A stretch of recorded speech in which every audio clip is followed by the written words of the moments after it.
What Charles Spencer just found, hidden deep inside Princess Diana's apartments at Kensington Palace, is absolutely terrifying. As the fiercely protective brother and lifelong guardian of his late sister's legacy, Charles thought he knew every painful secret the Princess of Wales took to her grave.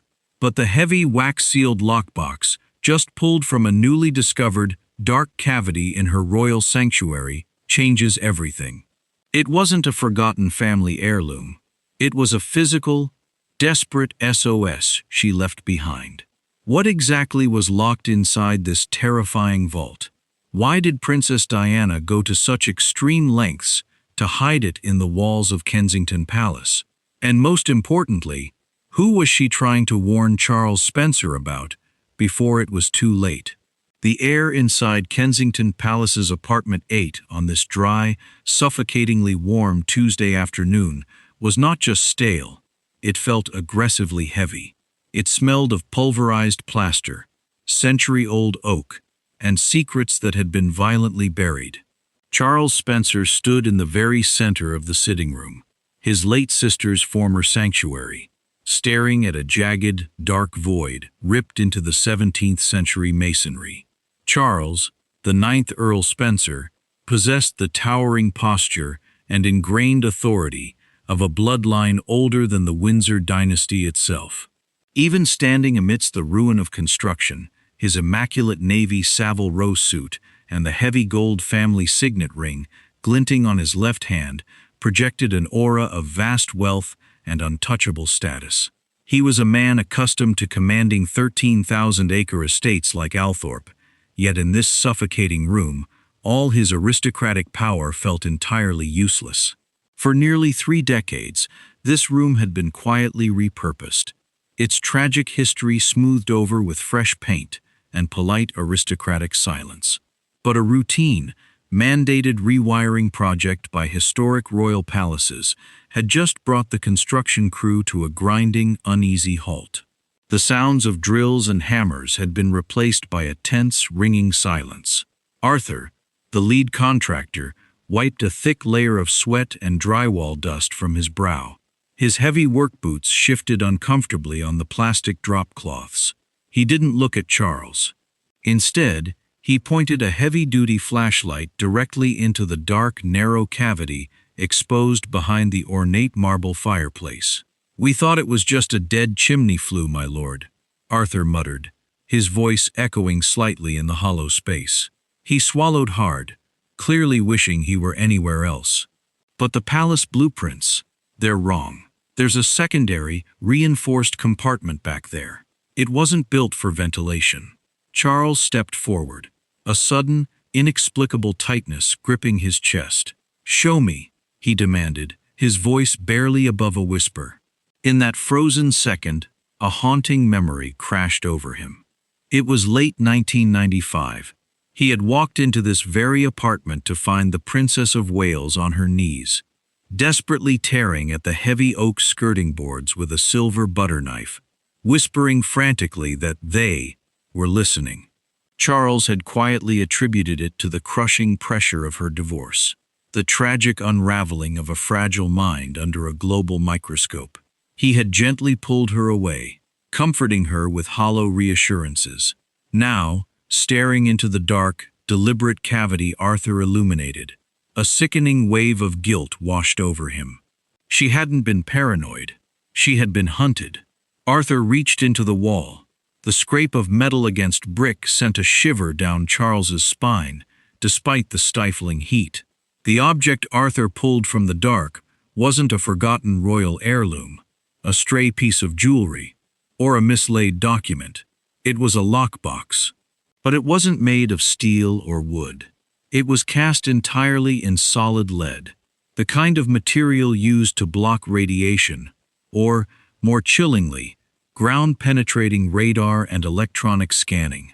It was perfectly preserved, its edges sealed tightly, with a thick, industrial-grade crimson wax that had long since hardened into a shell. Arthur set it down on a dust-sheeted table with a heavy, muted thud. He stepped back immediately, wiping his hands on his trousers as if the object itself were cursed. Charles couldn't take his eyes off it. His breath caught in his throat. Taped to the top of the heavy lead lid was a single strip of yellowed masking tape. And written across that tape, in a frantic, slanted, and entirely unmistakable handwriting, the handwriting that had graced hundreds of letters sent to him over a lifetime, was a single word: Spencer. It wasn't addressed to the Crown. It wasn't addressed to her sons. It was an SOS launched from the past, specifically targeting him. "Clear the room," Charles said, his voice suddenly sharp, slicing through the thick air. Arthur nodded quickly. "All right, lads, out. Now." The crew scrambled, their boots thudding against the floorboards as they evacuated the room. "And Arthur," Charles added, his tone dropping to a dangerous, icy register that brokered no argument. "Not a word of this to palace security. If anyone asks, you found a collapsed flue. Do you understand?"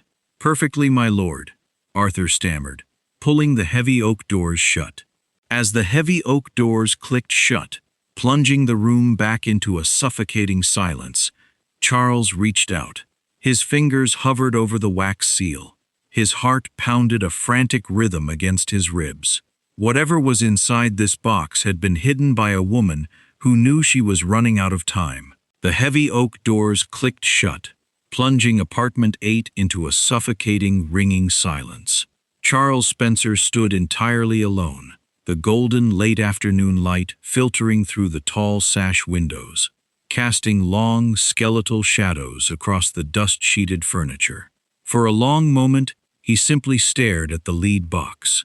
The crimson wax seal felt cold beneath his fingertips, a stark contrast to the stifling heat of the room. It was thick, military-grade wax, the kind that required deliberate, premeditated effort to procure. Diana hadn't just hidden this in a blind panic. She had planned it with chilling, calculated precision. He pulled a silver pocket knife from his waistcoat, the same knife his late father had given him decades ago. His hands, usually so immaculately steady, betrayed a slight tremor as he wedged the blade beneath the hardened seal. With a sharp, brittle crack that echoed violently in the empty room, the wax splintered. The heavy lead lid creaked backward on unoiled hinges, revealing the dark interior of the vault. Inside lay 3 distinct items, meticulously arranged: a thick, black leather-bound ledger, 4 clear microcassette tapes wrapped in a small velvet pouch, and a single sheet of pale cream Kensington Palace stationery, folded neatly in half. As his fingers brushed the paper, Charles's gaze drifted momentarily from the box to the grand marble mantelpiece across the room. Sitting perfectly centered was a heavy, ornate brass carriage clock. He remembered that clock vividly. During the bitter, isolating final years of her marriage, Diana had grown to absolutely despise it. She would complain to Charles over the telephone, her voice tight with exhaustion, that its rhythmic, metallic ticking gave her splitting migraines. Once, in a fit of desperate frustration, she had ordered her maid to throw it in the basement, but a senior palace equerry had immediately returned it to the mantelpiece the very next morning, coldly citing strict crown protocols regarding heritage fixtures. Charles had previously thought she was simply projecting her profound marital misery onto an inanimate object. Now, a cold, creeping dread began to pool in his stomach. Why had that specific equerry been so aggressively adamant about a mundane timepiece? Pushing the sickening thought aside, Charles reached into the lead box and picked up the folded letter. The paper was dry, the blue ink slightly faded, but undeniably hers. The date at the top right corner stopped his breath. August 14th, 1995. Just 3 months before her explosive, unprecedented television interview that shook the monarchy to its core. He unfolded it, his eyes scanning the frantic, slanted script. "My dearest Charles," the letter began, the ink pressing so hard into the paper it left physical grooves. "If you are reading this, it means I am gone, and the absolute worst has happened. Please forgive me, for leaving this heavy burden to you, but you are the only one in this world I trust to hold the truth.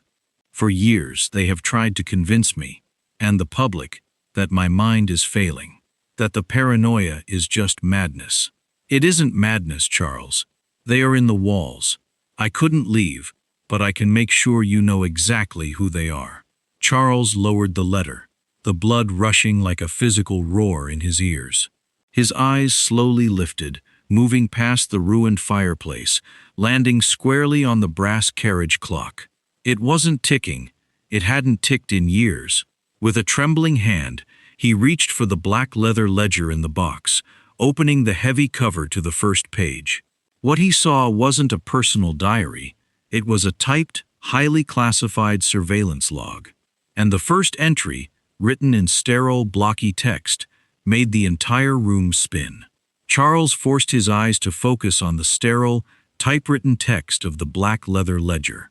The pages were crisp, bound in a heavy government-issue folio that he instantly recognized from his brief, formal dealings with the Ministry of Defense.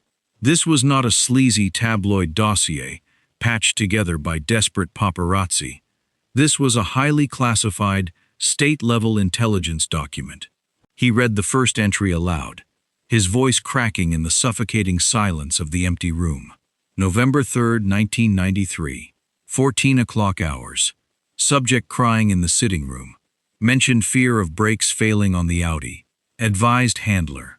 A sickening wave of nausea hit him, so violent he had to grip the edge of the dust-sheeted mahogany table to keep his knees from buckling. The memory of that exact week slammed into him with the force of a physical blow.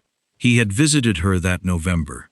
He remembered standing in the gravel courtyard of Kensington, deeply irritated, as Diana stubbornly refused to get into her dark green Audi convertible, insisting they take a public black cab instead. At the time, wrapped in the arrogant, practical impatience of an older brother, he had gently scolded her for being dramatic, for feeding the media's vicious narrative that she was becoming erratic. She had just looked at him, her blue eyes wide, haunted, and utterly exhausted, and whispered, "They are going to arrange an accident." He hadn't believed her. He had patted her shoulder, and all the while, the very men paid by the crown to protect her were logging her terror as a sterile data point. He frantically flipped the page, his polished, aristocratic composure shattering completely. April 12, 1994, 09:15 hours. Subject speaking with William. Told him not to trust the men in gray suits. Audio clarity 910. Audio clarity 910. The words burned into his retinas. This wasn't a rogue bodyguard eavesdropping through a keyhole.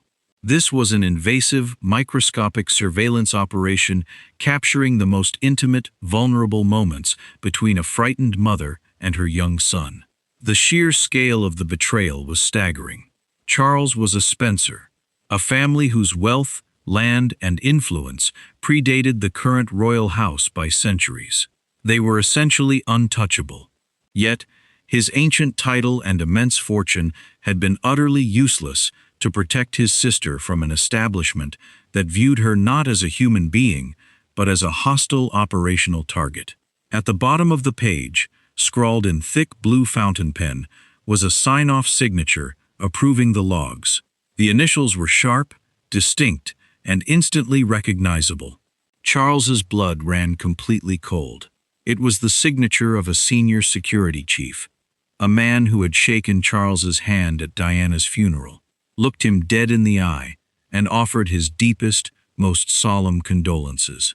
"You absolute bastards," Charles breathed, his voice vibrating with a lethal, quiet rage. He dropped the ledger and crossed the room in 3 long strides, stopping in front of the heavy brass carriage clock. He didn't care about royal protocol or heritage fixtures anymore. He grabbed the clock with both hands, the heavy metal cold against his palms, and hurled it violently onto the solid marble hearth. The glass shattered with a deafening crash. Brass gears and springs exploded across the floorboards. But there, nestled perfectly inside the crushed, hollowed-out wooden base of the clock, was a tiny, black rectangular transmitter. It was old, dusty, and technologically obsolete by modern standards, but it was undeniably real.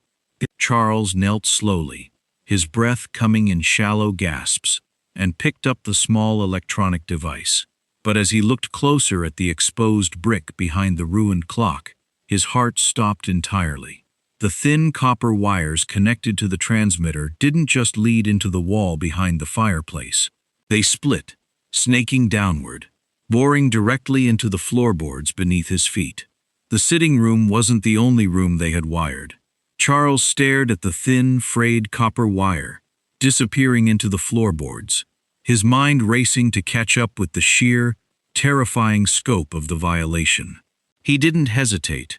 Abandoning all aristocratic decorum, he snatched a heavy steel crowbar left behind on a tarp by Arthur's construction crew.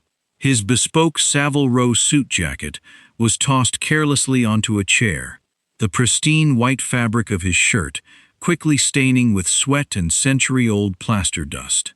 He drove the iron edge of the crowbar into the seam of the 17th-century oak floorboards and threw his entire weight backward. Wood splintered with a violent, agonizing screech. Charles ripped up board after board, his hands blistering, breath coming in ragged gasps as he tracked the predatory path of the wire. It bypassed the guest quarters entirely. It snaked down the private corridor, cutting a direct, calculated line toward her master bedroom, before finally terminating beneath the heavy marble threshold of her ensuite bathroom. Charles dropped the crowbar. The heavy iron clanged against the stone, echoing like a gunshot in the empty palace. He sank to his knees, staring at the small, rusted junction box buried in the floor joists. A profound, crushing wave of heartbreak paralyzed him as a memory from 1994 slammed into his consciousness. During that dark year, whenever Charles would visit or call her private line, Diana would almost always have the bathroom radio turned up to a deafening volume, the heavy brass taps running water at full force. The tabloid media had viciously printed rumors that the Princess of Wales was descending into eccentric, obsessive-compulsive routines, mocking her supposed mental decline. Charles had quietly pitied her, assuming the crushing, cavernous isolation of Kensington Palace had driven her to seek out constant white noise, just to feel less alone. But looking at the buried junction box, the tragic, brilliant reality of his sister snapped into agonizing focus. She hadn't been losing her mind. She had been generating acoustic interference. She knew the establishment was listening to her most vulnerable, unguarded moments. Her quiet, muffled weeping, the agonizing, solitary battles with her eating disorder, the frantic, hushed phone calls to her lawyers. She had fought a silent, psychological war, entirely alone, locked inside a golden cage, while the world, and her own brother, thought she was simply unraveling. "You absolute animals," Charles whispered into the empty hallway, a single tear of pure acidic rage, cutting a clean line through the dust on his cheek. He pushed himself up, his legs trembling with adrenaline and fury. If they had wired her bathroom, what else had they done? What did she record on those tapes to warrant sealing them in lead? He marched back to the sitting room, retrieved a digital dictaphone from his leather briefcase, and pulled the first microcassette from the velvet pouch. His thumb hovered over the play button. He expected to hear his sister's soft, tragic voice, perhaps leaving a final goodbye. But when the tape hissed to life, the voice that filled the room didn't belong to Princess Diana at all. It was a man's voice, deep, cultured, and terrifyingly familiar, discussing a timeline that made Charles's blood freeze in his veins. The tape hissed, a sharp crackle of static slicing through the stifling heat of the sitting room. Charles leaned closer, the digital dictaphone gripped so tightly in his bruised, plaster-dusted hands that the plastic casing groaned. "The Spencer woman is becoming entirely unmanageable," the male voice stated. It was a crisp, clipped, effortlessly aristocratic baritone, thick with arrogant authority. Charles stopped breathing. It was Lord Hawthorne, the senior palace courtier and intelligence liaison who had ostensibly been in charge of Princess Diana's personal safety. He was the very man whose initials signed the surveillance ledger, the man who had stood shoulder to shoulder with Charles at Westminster Abbey in 1997, bowing his head in feigned, solemn grief while millions wept.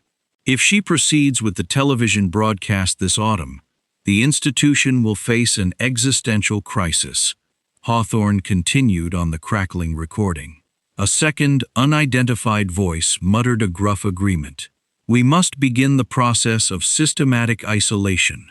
Strip the royal protection detail gradually.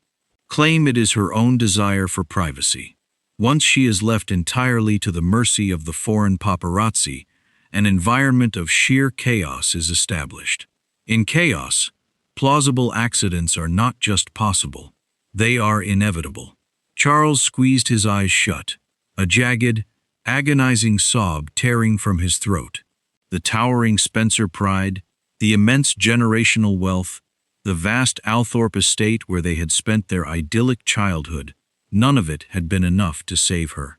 As children, Diana had always been exceptionally brilliant at hiding in the sprawling, shadowy corridors of Althorpe, slipping away from their strict nannies with a mischievous giggle. Charles realized now, with sickening clarity, that the playful survival instinct of a child had been terrifyingly weaponized into the defensive tactics of a hunted woman. She hadn't just been running from the press, she had been navigating a meticulously orchestrated dismantling of her safety by the very institution sworn to protect her. But a glaring, terrifying logic gap suddenly pierced through Charles's grief. If Hawthorne was running the surveillance operation inside Kensington Palace, how on earth did the Princess of Wales manage to secretly record a highly classified meeting between top intelligence liaisons? On the tape, the unidentified second man spoke up. And what if she discovers the transmitters in her apartments? A chilling, dismissive laugh echoed from Hawthorne. She already found the one in the carriage clock. We know she did. We left it there intentionally. Let her think she is outsmarting us. Let her focus her frantic paranoia on the brass clock and the floorboards. It keeps her entirely distracted from the primary asset we placed directly inside her inner circle. The tape clicked violently. The men's voices vanished, replaced instantly by the frantic, breathless whisper of Princess Diana herself. Did you hear that, Charles? Her recorded voice trembled, the sound so devastatingly intimate it felt as if she were standing right behind his shoulder. I taped my own dictaphone under Hawthorne's desk during yesterday's security briefing. They think I'm just watching the walls. But the walls aren't what terrify me anymore. A heavy, suffocating pause stretched on the tape, filled only by her ragged, terrified breathing. It's not a hidden microphone, Charles, she whispered, her voice cracking with pure maternal terror. The primary asset is a person, and he's riding in the car with my boys right now. Charles stared blindly at the spinning cassette, the digital dictaphone slipping from his trembling, plaster-stained hands to clatter against the ruined floorboards. The primary asset is a person, and he's riding in the car with my boys right now. The agonizing words triggered a blinding, physical flash of memory. It was late August 1995. Charles had hosted Diana, William, and Harry at Althorpe for a long weekend. He vividly remembered standing on the gravel driveway, watching the boys laughing as they climbed into the back seat of the dark armored Rover. Behind the wheel was Martin, the stoic, seemingly fiercely loyal protection officer, who had supposedly defied palace orders to remain by Diana's side during the divorce. Martin had even caught young Harry when the prince slipped off a high stone retaining wall that very afternoon, earning a rare, tearful embrace of gratitude from Diana. Charles's stomach violently inverted. Had she known then? The realization hit him with the force of a freight train. If she knew Martin was Lord Hawthorne's inside man, every warm smile she gave him, every polite thank you for opening her door, had been a masterful, agonizing performance. She couldn't simply fire him. If she had dismissed her palace-appointed security without cause, the establishment would have immediately weaponized it as definitive proof of her escalating dangerous paranoia. The perfect legal pretext to revoke her custody of the young heirs entirely. She had been forced, day after day, to strap her own children into a car, driven by the very executioner tasked with orchestrating her psychological and physical ruin. Desperate, Charles dropped to his knees and dragged the heavy leather ledger across the dusty floor, frantically tearing through the stiff pages to cross-reference the date of the recording. His blistered, bleeding fingers left rusty smears on the pristine government paper. He found the entry: Operation Chrysalis. Asset M, XSAS Logistics, deployed to subject's inner circle. Below the code name was a chillingly precise log of Diana's daily habits, the tampering of her brake lines on her private vehicles, and, most terrifyingly, the exact psychological pressure points needed to push her toward erratic public behavior. It was a literal manual on how to mentally break a human being to the point where an accident would seem like a tragic inevitability. But as Charles's eyes scanned further down the page, his lungs seized. The entries didn't stop in 1995. The handwriting changed, becoming sharper, more urgent. The surveillance logs continued all the way to August 1997. He grabbed the dictaphone from the floorboards, his thumb mashing the play button to hear the rest of the second tape. Diana's recorded voice returned, but it was no longer a terrified whisper. It was dead, cold, and possessed the terrifying absolute calm of a woman who had accepted her fate. "They are going to do it in Paris, Charles," the tape hissed. Recorded a full 18 months before she ever stepped foot in the French capital. Martin slipped up. He left a tactical logistics manifest in the glove compartment. "They haven't just been tracking me. They've been mapping the structural pillars of the Pont de l'Alma tunnel. They know exactly how fast a car must go to ensure total structural failure upon impact." A heavy silence followed on the tape. "But they underestimated me," her voice echoed, carrying a sudden, razor-sharp edge of vengeance. "I have secured something they don't know about. A fail-safe. If you are listening to this, the fail-safe is still alive." Charles stared at the heavy lead box. There were 2 more tapes left to play, and the true horror had only just begun. Charles sat paralyzed on the ruined, splintered floorboards, the stifling heat of apartment 8 pressing down on him like a physical weight. The cognitive dissonance was agonizing. For nearly 3 decades, Charles had anchored his grief to a tragic, mundane narrative. A drunk driver, a blinding flash of paparazzi bulbs, and a fatal miscalculation in a Parisian tunnel. It was a senseless tragedy, but it was understandable. To suddenly rewrite the darkest day of his family's history from a random accident into a meticulously premeditated execution, calculated down to the structural load of concrete pillars 18 months in advance, felt like having his soul torn out and replaced with jagged ice. His hands shook violently as he ejected the second cassette and loaded the third. If you are listening to this, the failsafe is still alive. How could the most heavily surveilled woman on the planet possibly secure and hide a human asset without British intelligence knowing? As the tape clicked, Charles suddenly remembered Diana's grueling, relentless charity schedule in 1996. She had been visiting homeless shelters, AIDS wards, and underground safe houses almost obsessively, often ditching her official security detail at the back doors of hospitals. The press had painted her as a desperate saint seeking validation. But as the third tape began to play, the brilliant, terrifying truth emerged. She hadn't been visiting those places just for charity. She had been using the sprawling, invisible underbelly of London's forgotten people as a covert intelligence network. They track wealth, Charles. They track power. Diana's voice whispered from the speaker, steady and resolute. They don't track the invisible. Do you remember the pediatric oncology ward at St. Mary's? There was a man sitting in the waiting room every Tuesday, a low-level MI5 archivist. His daughter was dying, and the state wouldn't fund the experimental treatment. Charles remembered.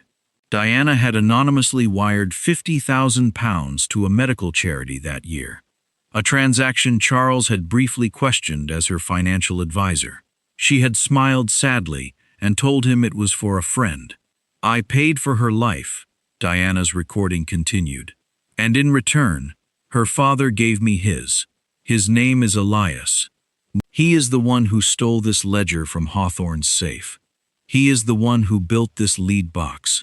He knows every operational detail of Chrysalis, and he has the original, unredacted orders.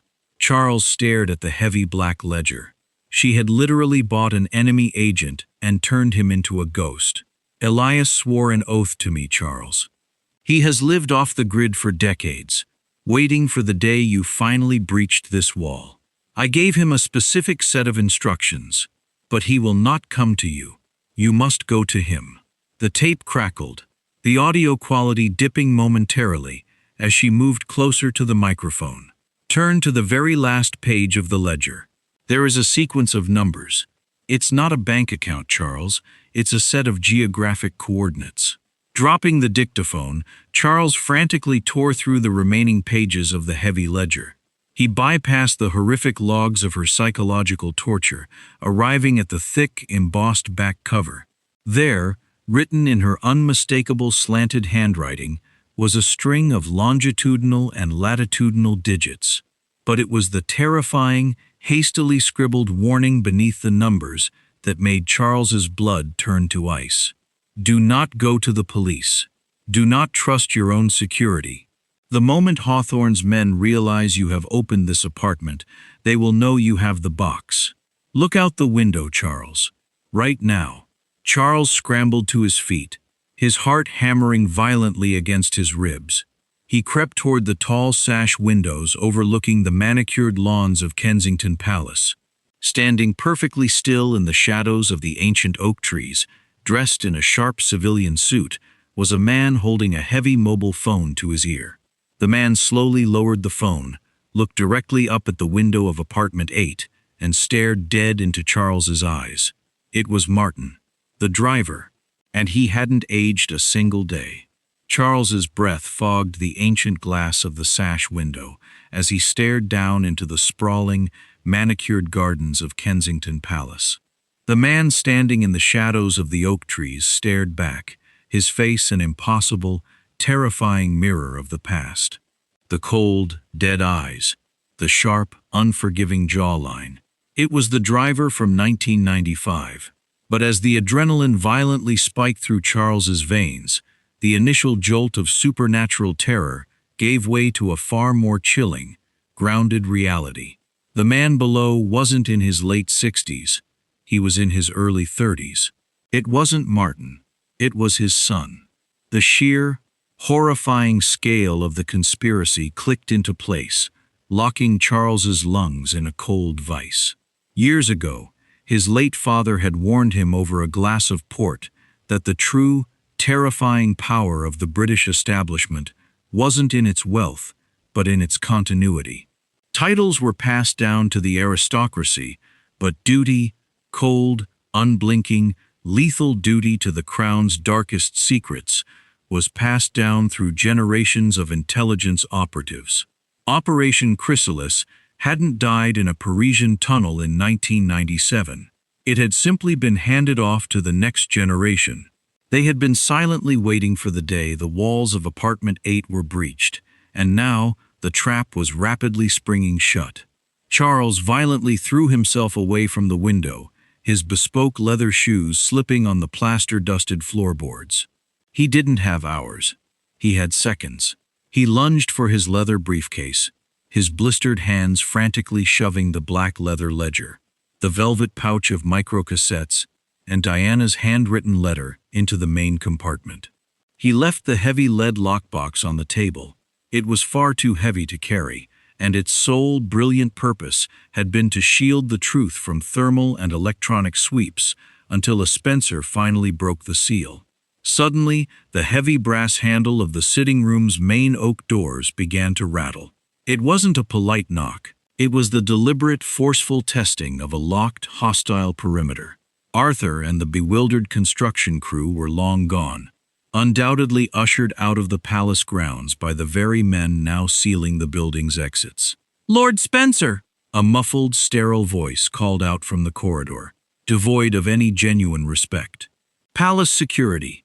We've been alerted to a severe structural hazard in the flue. Open the door, please." Charles backed away, his heart hammering a frantic, deafening rhythm against his ribs. He was a billionaire peer of the realm, one of the most famous men in England, but in this specific isolated hallway, he was nothing but prey.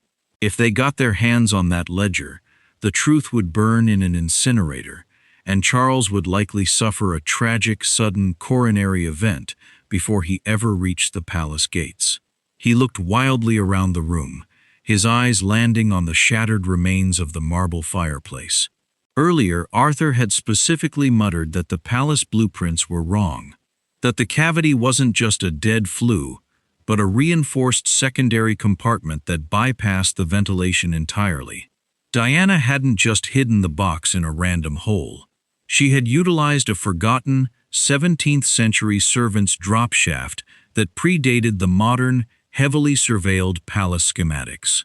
As the heavy oak doors began to violently buckle and splinter under the weight of synchronized heavy impacts, Charles Spencer tightened his grip on his briefcase, dropped to his ruined knees, and crawled directly into the suffocating, pitch-black darkness of the very walls his sister had so desperately feared.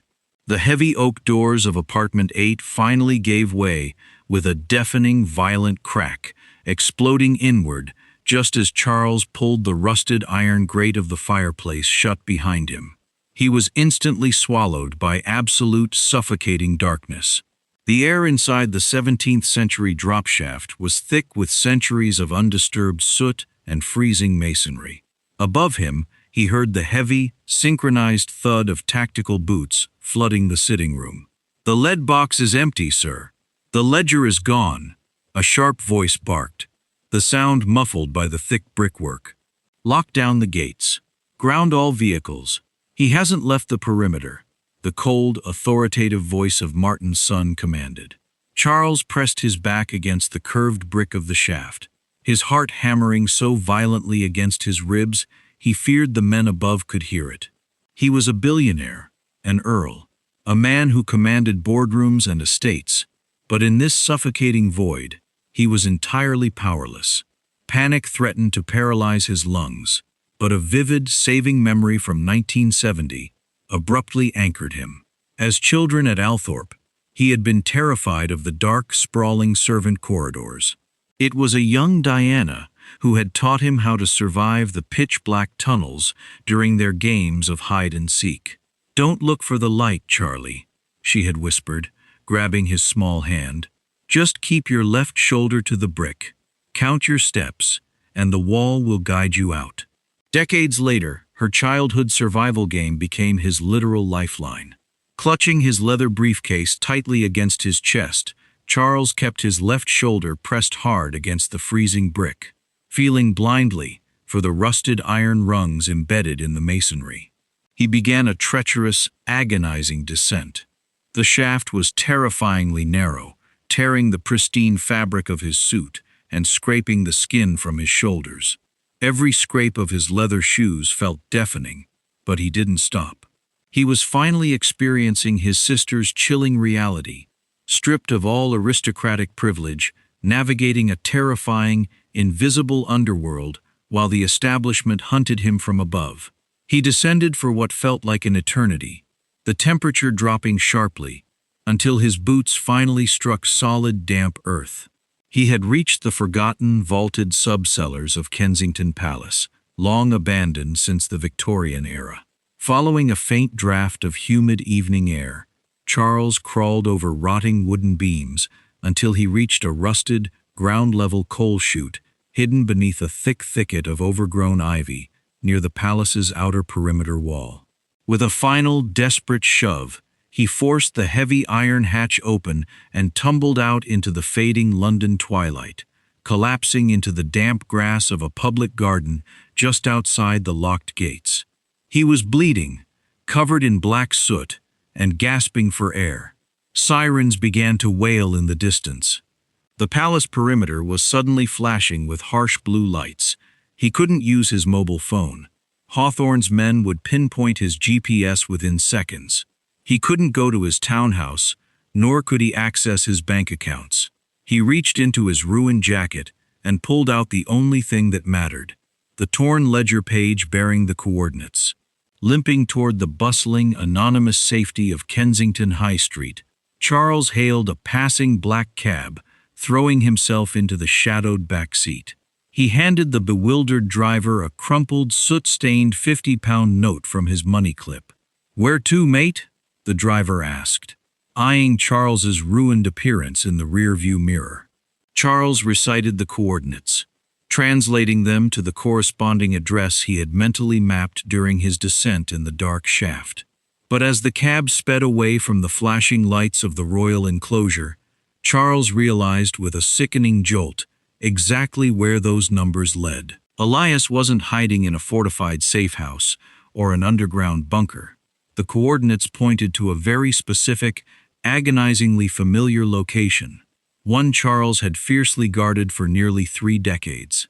The black cab tore through the rain-slicked midnight highways of Northamptonshire, leaving the flashing sirens of London far behind.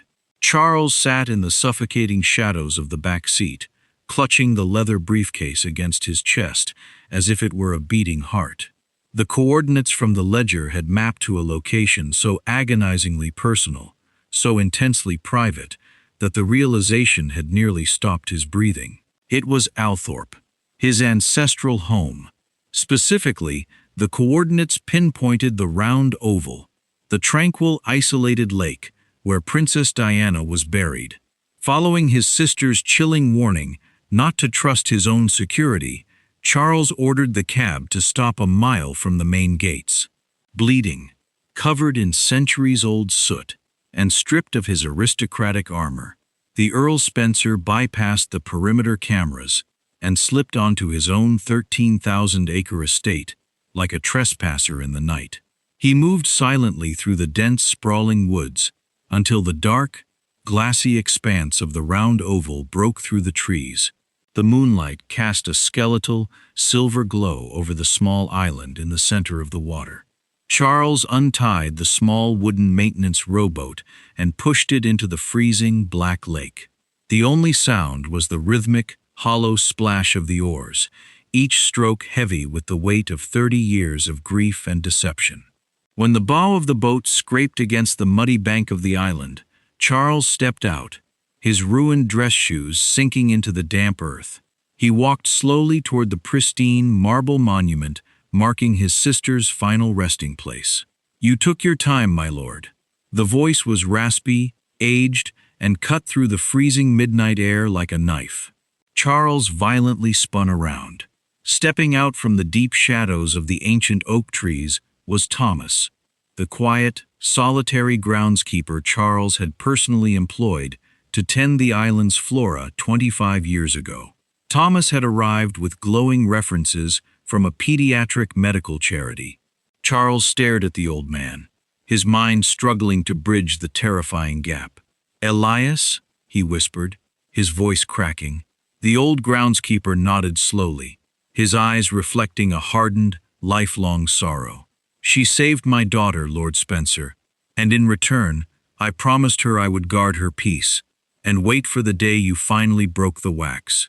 Elias reached into his heavy waxed cotton coat and pulled out a faded, manila dossier, its edges sealed with the same crimson military wax that had bound the lead box in Kensington Palace. "The ledger you hold is the map," Elias said, his voice completely steady. "But this is the weapon. These are the original, unredacted executive orders for Operation Chrysalis. It contains the financial records, the operational chain of command, and the exact names of the men at the very top of the establishment who authorized the structural sabotage in Paris. Charles reached out with trembling, blistered hands and took the dossier. The paper felt agonizingly heavy. The puzzle was finally complete. The terrifying thing hidden inside the walls of apartment 8 wasn't just a record of his sister's psychological torture. It was a meticulously orchestrated, posthumous trap built by a woman who knew she was going to be murdered. Princess Diana hadn't gone quietly into the night. She had spent the last years of her life weaponizing her own tragedy, turning the establishment's surveillance against them, and hiding the ultimate kill switch in the one place they couldn't penetrate: the unbreakable bond of the Spencer family. Charles stood on the island, clutching the unredacted orders, the black ledger, and the tapes. He looked down at his sister's grave, a profound, terrifying calm suddenly washing away his panic. He was no longer just the grieving brother standing at a podium. He was the executor of her final will. The establishment thought they had buried a paranoid princess. They didn't realize she had left behind a kingslayer,